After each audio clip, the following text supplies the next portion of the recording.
Sir Aldric of Lorne was not a noble by birth. He had earned his knighthood through blood, grit, and years of loyal service.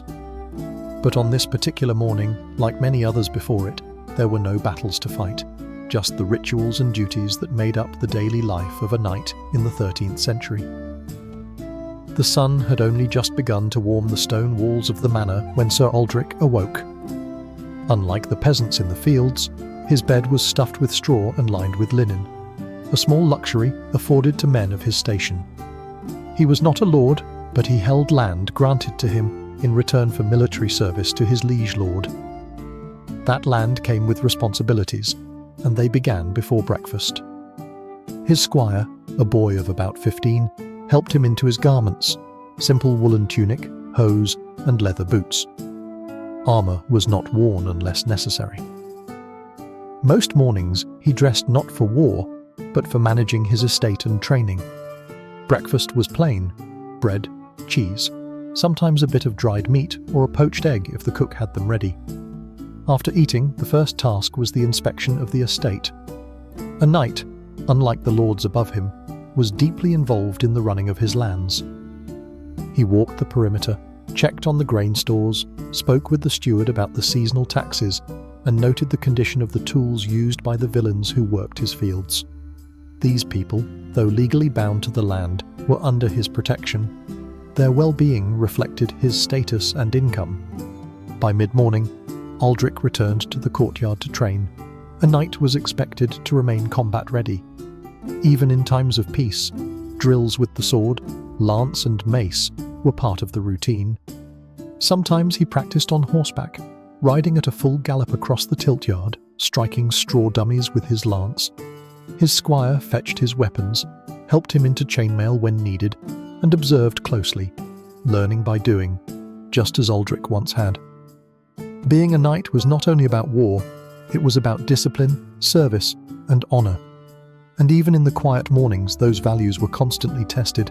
By late morning, Sir Aldric's tunic was damp with sweat from the training yard. His squire handed him a cloth to wipe his brow, then led him back to the hall for rest and water. Meals were not extravagant, unless there were guests. Today, there were none. The midday meal, called dinner in medieval times, was served in the hall. Boiled vegetables, coarse bread, and salted pork, shared with his household servants and men-at-arms. But even mealtime was not idle. As a landed knight, Aldric often received petitioners, freemen and villains who came to seek his judgment or aid. One man begged relief from taxes after a poor harvest. Another reported a dispute over grazing rights.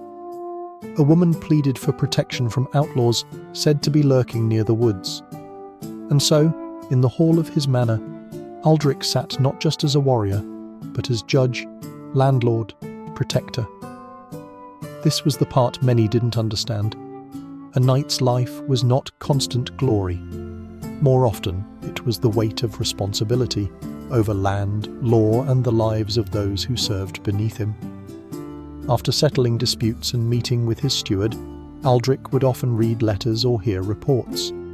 Most knights were not literate, but Aldric, fortunate to have been trained by monks in his youth, could read and write, a rare and valuable skill.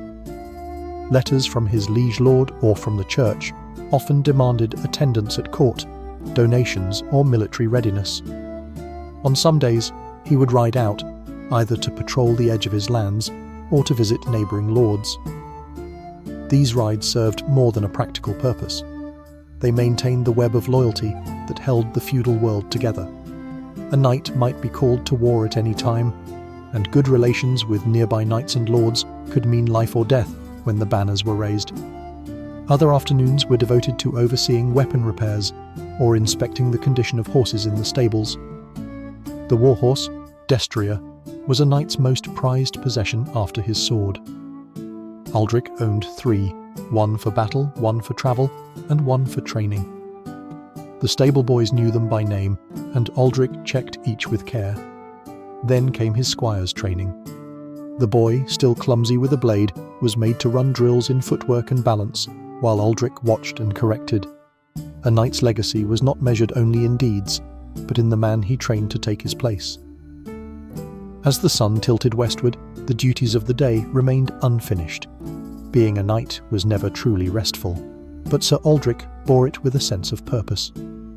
His sword for now remained sheathed, but his work never stopped. As the sun dipped behind the forested horizon, the long shadows of evening crept across the stone walls of Aldric's manor. The clang of metal and the shouting of squires faded, replaced by the lowing of cattle being brought in and the scuffing of boots as peasants made their way home. Inside, the hearth was lit, its orange glow flickering across the tapestries that hung from the hall's cold walls. Supper was near. It was a simpler meal than one might imagine for a man of Aldric's rank. A stew of beans and onions thickened with barley, a hunk of dark bread, and a tankard of watered-down ale. On better days, the cook might bring in roasted game, rabbit or pheasant, caught by Aldric's huntsman. Today, though, it was a humble fare. A knight, after all, lived not in constant splendour, but in accordance with his means and duties. Supper was not a silent affair. While food was taken, stories were shared, tales of past campaigns, of narrow escapes, of brotherhood forged on foreign soil. Aldric listened more than he spoke. His eyes wandered to the fire, where the flames danced like banners in the wind. His mind drifted to faces no longer present, men who had died with sword in hand, and those who had grown old with broken limbs and heavier hearts. When the meal ended, Aldric's duties were not yet done. He walked the manor grounds himself, sometimes with his hound at his side, sometimes alone. He checked on the guards at the gatehouse, nodded at the steward finishing the daily accounts, and listened to the night sounds, the creak of shutters, the distant howl of wolves, the quiet murmuring of prayers from the servants' quarters. At the small chapel near the manor's edge, Aldric knelt before the wooden altar. No grand cathedral, just stone and timber, with a simple crucifix. There, he murmured prayers, some for protection, others for penance. He prayed for those under his care, for the soul of his dead brother who'd fallen in the war with the Bretons, and for strength to carry the burdens he could not share. Then came his last ritual of the day, the inspection of his arms and armour. In the quiet of his chamber, lit by a single candle, Aldric opened the oaken chest at the foot of his bed. Within it lay his mail hauberk, coif, and the well-worn surcoat bearing his family's faded sigil. His sword rested atop the bundle, sheathed but ready. With careful hands, he drew it, running his cloth along the blade's edge, inspecting it for rust or weakness. Not because he expected battle tomorrow, but because a knight must always be ready.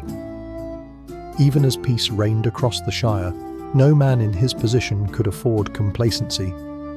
Bandits might strike, a noble feud could erupt, or his lord might send a raven come dawn, calling for his banner to ride once more.